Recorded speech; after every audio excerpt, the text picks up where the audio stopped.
Welcome to Tabletop Battle Adventures D-Day 0700 hours, turn 14. This will be part 5. 916th Grenadiers, 2 platoons defending Omaha Beach for the Germans. The 743rd Tank Battalion, Company A, has deployed, and the platoon from Company A, 116th Infantry, has deployed. The Company C of the 2nd Rangers has not begun to deploy, but they are going to deploy this turn. The details will be in the introduction video for this turn. 14.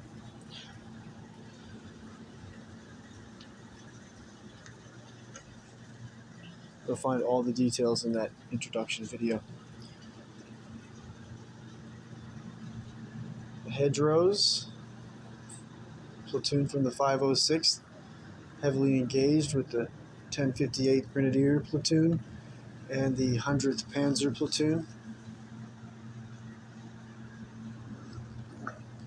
In the introduction video, you'll find unit positions, objectives, who holds the objectives, casualties, at least up to turn 13.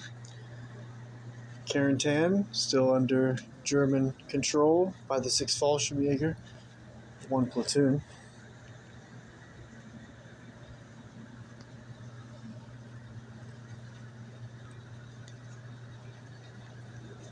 Gonna get started right away. German dice. 916th Grenadiers, medium mortar, 2 pin markers. They're going to receive a rally order. 10 and under, they pass. And getting rid of D6 pins. 2 pins, perfect.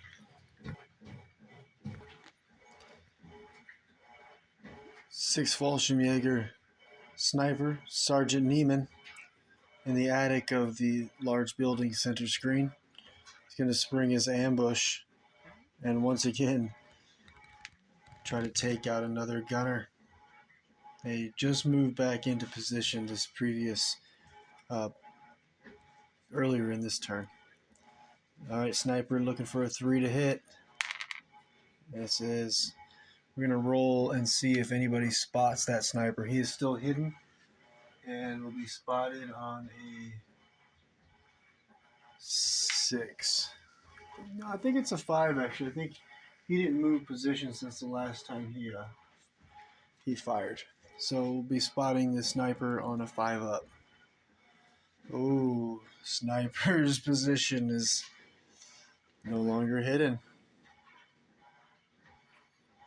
If he moves position, then he'll be hidden all over again as long as he's in a different location. Window, anything, just not the same position. 506th, 2nd Squad, soldier with a SMG. He's going to move through the corn and stay low.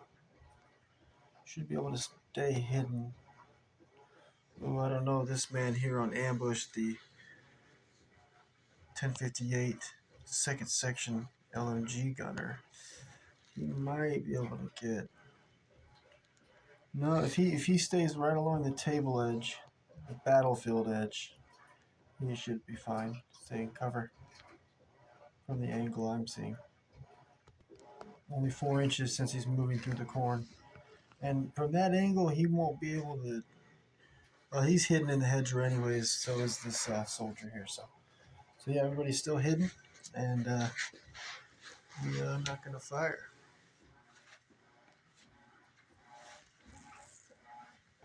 Sixth Fallschirmjäger, 1st Section, soldier with assault rifle and Panzerfaust is going to receive an advance order and move over so that he's still in range of his NCO, which is the 6th Fallschirmjäger 1st Section Assistant Leader, Sergeant Jarl. And then he'll also be in range of supporting the first section LMG team in the corner.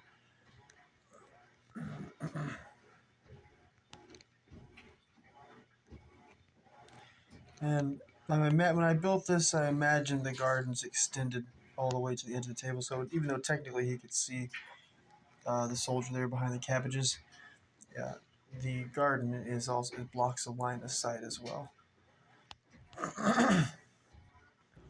506, 3rd Squad Soldier with the BAR will receive an advance order. He'll move 4 inches and be next to these 2 2nd Squad Soldiers with rifles. Ready to move up. I'm going to make a push on this right flank.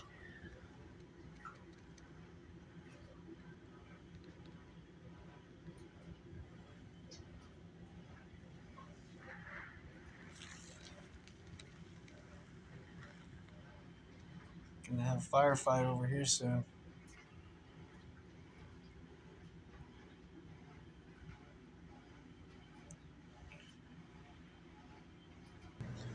.506 Platoon Sergeant David is on ambush. He's going to spring the ambush and advance 4 inches, just getting in front of the flamethrower team, so they can start getting ready to.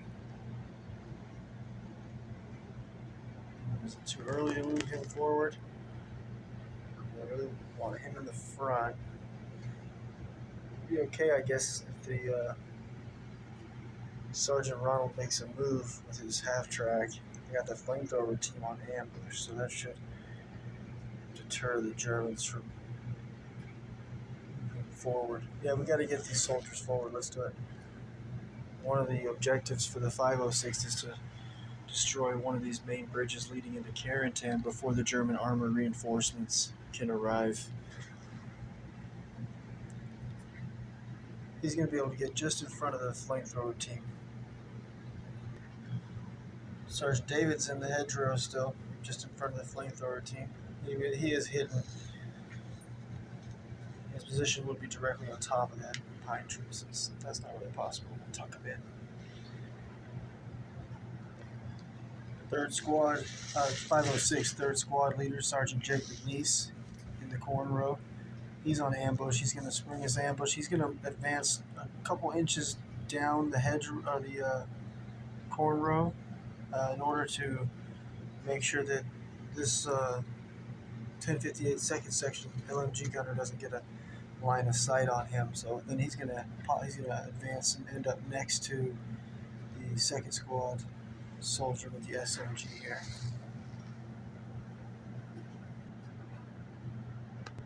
All right, he's able to remain hidden. He also was not able to spot this soldier. He's hidden as well. It's set up for a nasty fight over here. This time the 506 has more firepower. Brought forward. They tried to push forward with 4 men earlier in the battle.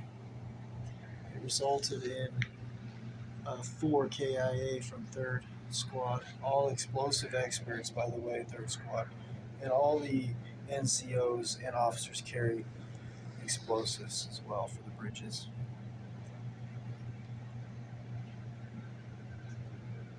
Alright, get ready over here. And over here, all that's left on ambush is the flamethrower team. Colonel Sink is no longer on ambush. 3rd Squad Assistant Leader Sergeant Brandon saved the medic earlier in this turn, 0700 hours. Looks like everyone's active. Everyone's been given an order over here for the 506th.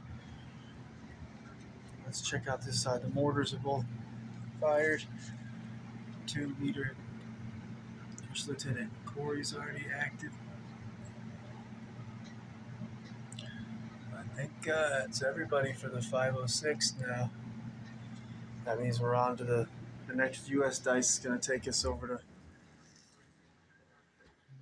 Omaha Beach. Oh boy. 916th Grenadiers, 1st Platoon, 2nd Section Flamethrower team receives an advance order. They'll be heading out of the bunker and into the trench.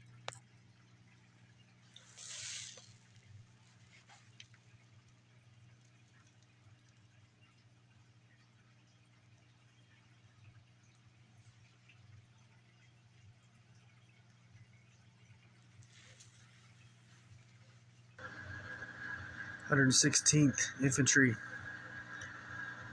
Platoon Guide, receive an advance order.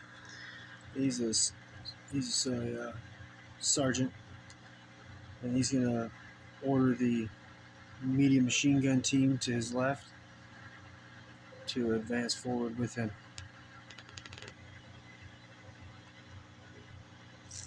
We could have moved the MMG team up on the sand just an eighth of an inch, but then we'd have to take a orders test and maybe hit a landmine, like I did with this guy. He didn't hit a landmine, but the soldier at me didn't hit a landmine. But still, might as well wait eighth of an inch, rather just stay right there in the water.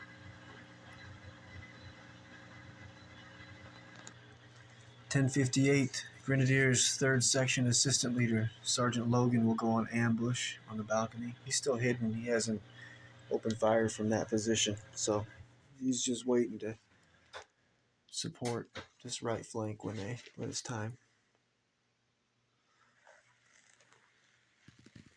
6th Fallschirmjäger MMG team in the second floor of this building in the center. They're going to go on ambush. 116th Infantry 3rd Squad Assistant Leader receives an advance order. He's going to pull the dice and order the three soldiers from 3rd Squad in front of him. The far left has a BAR, and then the other two rifles. And he'll order them to advance forward. They're going to, again, not climb onto the sand like this guy. They're going to just stop before the sand. One less landmine test. And the infantry is not going to be allowed to fire until they reach the sand. Might have been a reason to get on the sand this turn. But, you know what? On second thought, these guys are in range to...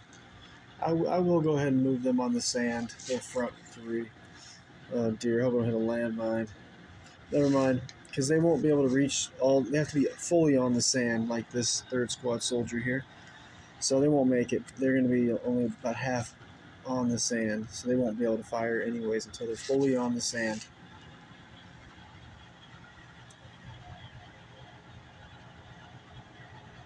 Flamethrower tank, crocodile. Okay, over here on the Germans' right flank in the hedgerows, the 6th Fallschirmjäger 2nd Section Assistant Leader, Sergeant Hauser, he's on ambush. He's going to spring his ambush, and he's going to advance into the hedgerow and see if we can get past the 1058 Platoon Sergeant Robert in order to... I'm going to need to have a picket out here somewhere in order to locate these U.S. forces as they try to sneak through the hedgerows, because if I don't, the U.S. forces will be able to get on the flank here and devastate my 6th Fallschirmjäger 4 Reserve team on the boxes, plus 1058 1st Section LMG team here as well. So I think we're going to use the Assistant 2nd Section Leader as a picket. We'll leave the other two 2nd Section soldiers on ambush here. They're assault rifles and Panzerfaust covering this push coming from the 506th. Some 1st Squad soldiers and the surviving 3 1st Squad soldiers, or 4 1st Squad soldiers. Looks like a 1 2nd Squad soldier assistant leader, Sergeant Adam, and 1 survivor of the 2nd MMG team, plus platoon leader, 1st Lieutenant Corey. So not too many soldiers, but they're going to try to get up here to the river lock so they can take control of it. But a lot of Germans to kill to get there. So back to this dice. Sergeant Hauser's going to advance, move forward as a picket. He only can move 4 inches, so he's going to be able to just get in front of Platoon Sergeant Robert. Side note, the brown D6s and the green D6s represent the grenades held by the soldiers. And even when the soldiers die, like these Germans in this hedgerow, their grenades are still available to be picked up and used to horrible effect.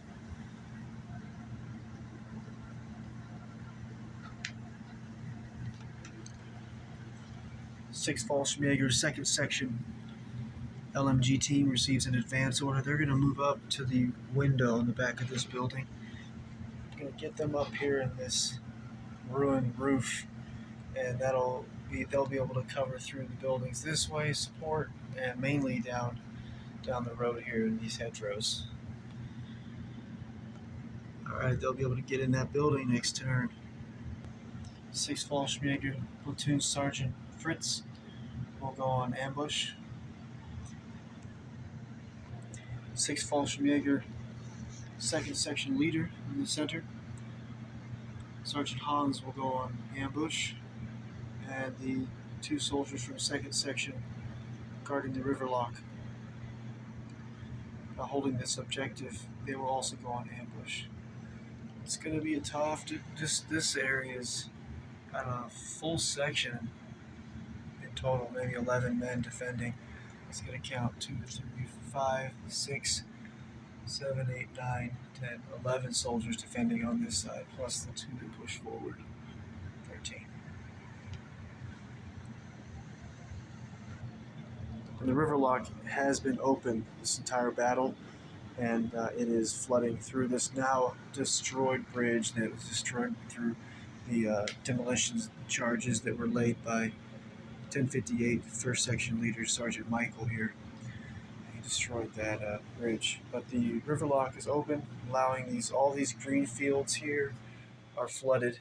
Only advance for infantry, no vehicles. And the brown fields here on each end are higher elevation and not flooded. Normal movement, vehicles and infantry, run or advance. 116th Infantry Heavy Machine Gun team will receive a run order, but they won't be able to run. They can advance on a run order, and they'll make it up to where the water meets the sand. The left flank of the 116th moved forward, except for a couple units here. The medic left. 2 soldiers from 3rd squad.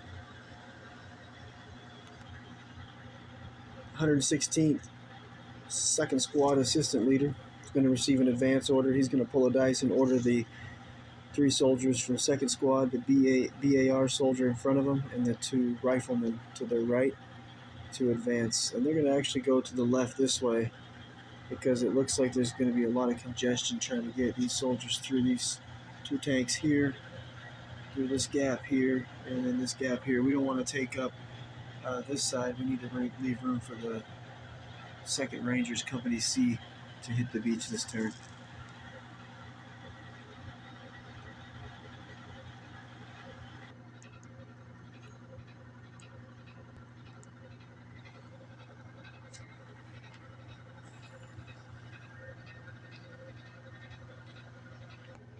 (916th) 1st Platoon, 2nd Section LMG team in the ruins. They're going to go ahead and spring their ambush, and they're going to target a lot of good targets, but I think they're going to go for the heavy machine gun team.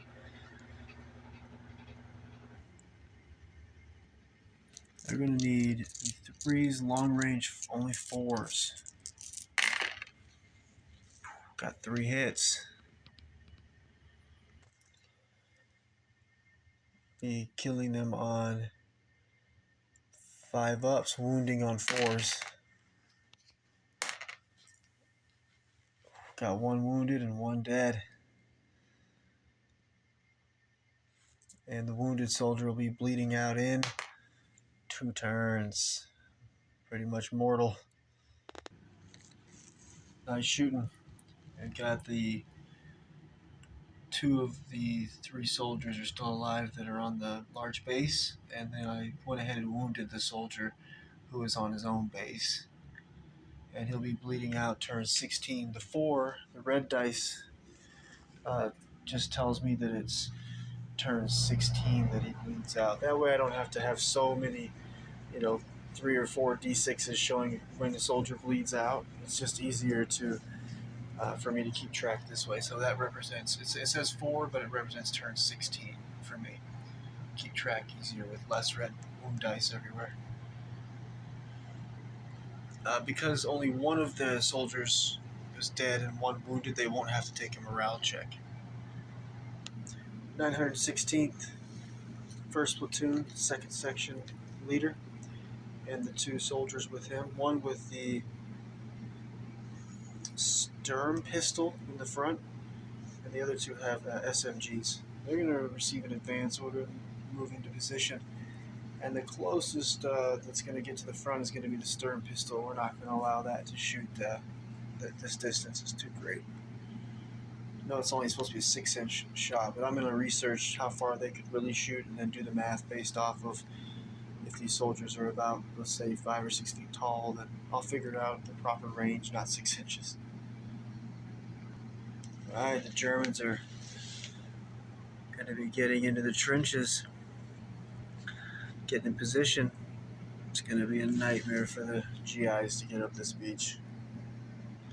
916th Grenadiers, 1st Platoon Commander, Lieutenant, will receive an advance order. Him and his radio operator are going to get in between these 2 bunkers here.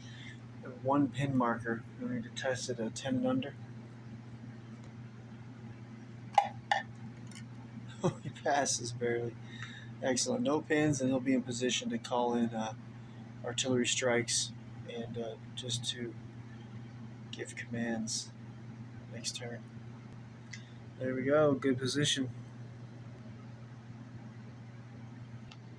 916th Grenadiers 2nd Platoon that just came out of the tunnel. There's a tunnel that goes into the earth, the end of this trench, under the road, and the end of the tunnel comes up in the 1st floor of this building. The other tunnel is in the back of this bunker, and it goes under the road and comes up inside of this small building here. The 2nd Platoon, 2nd Section Assistant Leader will receive an advance order, and he's going to order half of 2nd Section to come with him, which is going to consist of an LMG team and 2 soldiers with rifles and Panzerfausts. They're going to file down the trench toward this order dice here. Probably take a shot down at some GIs. There we go. So we're going to open fire. So our best shot is probably going to be the 3 soldiers in the front from 116th Infantry, 3rd Squad, right there at the front. So we'll target them. The 3 assault rifles will be hitting on 3s, long range 4s, and then 6s for being out of their usual allowed range. But we allow them to shoot. Assault rifles can definitely shoot this far in real life, for sure. So not going to max, not going to stop them at 18 inches. I don't do that here at Tabletop Battle Adventures. We follow the rules that make sense. Make improved rules when they need to be improved. So the 3 assault rifles will open fire first on those 3 soldiers in the front from 3rd Squad there. And they're going to need 6s, 3s, long range 4s, and out of range 6s. Alright, 6 shots. No hits. Now we'll have the LMG team open up. They're going to be, I'll get a measure. The LMG team is going to open up on the same target, but they're going to be movement 4, long range 5, and then just out of 36-inch range. So it's going to be 7s for them to land these. All misses.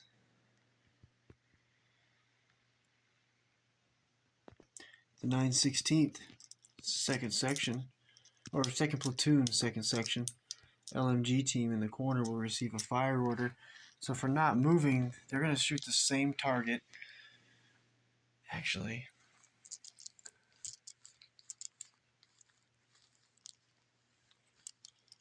Yeah, let's go with the same target because they've already advanced.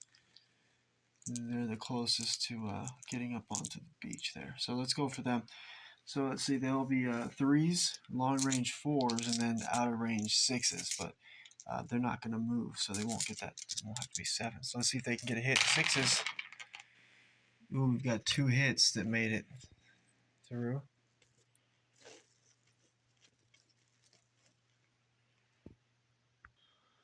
Okay, they were able to get 2 hits on the 3rd squad soldiers, 3 in the front there. See if they can kill them. Killing them on 5s and 6s. 1 wounded soldier.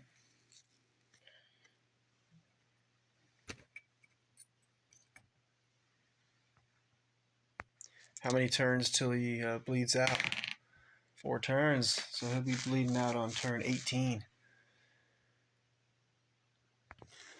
3rd squad soldier goes down with a wound, bleeding out in 4 turns. Turn 18. Nice shooting by the LMG team. Alright, the 916th, 2nd platoon. 2nd section leader, holding the map. And the 2 soldiers with him there with Panzerfaust and assault rifles. They're going to receive an advance order. They're going to fill in that gap between the LMG team and the 2nd section assistant leader. All right, the 2nd section sergeant, the 2nd section leader, sergeant, and the 2 soldiers with him. They're in position, and I think they're going to. Thought about going for the Jackson, but that'll be hitting on 7s. That's not really worth it. Jackson being the tank here, the 2nd platoon leader's tank. But I think instead we're going to target the 1st squad soldiers, the 3 of them that are next to the sniper on ambush, to the sniper's right, to the left as we're looking at it here.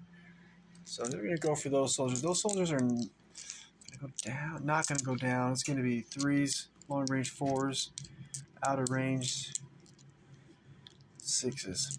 I need 6s to hit these soldiers. I think they're going to go down because we got a long journey to get up that beach, so we need to not waste any time. So 6 shots, looking for 6s. All misses. Still got a lot of firepower right here.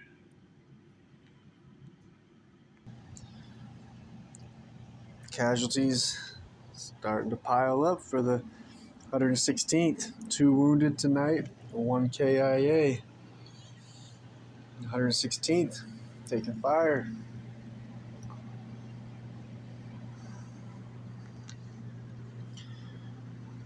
German reinforcements moving forward out of the tunnels and through the trenches.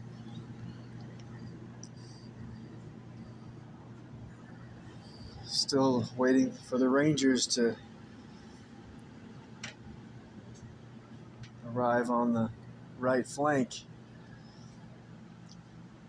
A lot of action still to go.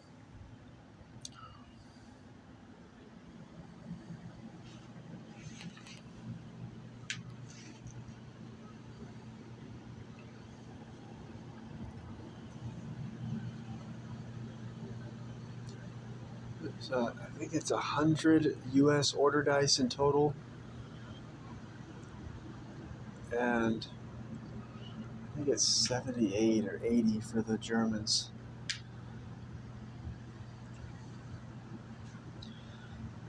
To really know where every unit is and what is happening, who's got the most kills, who's had the most casualties, you gotta watch the introduction video because I can't explain it every time in a game this large.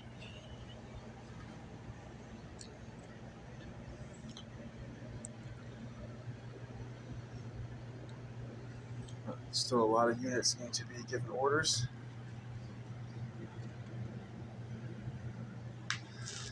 It's going to wrap it up for me for tonight.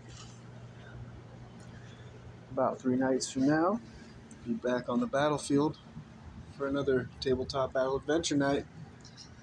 And it'll be US order dice. See you next time.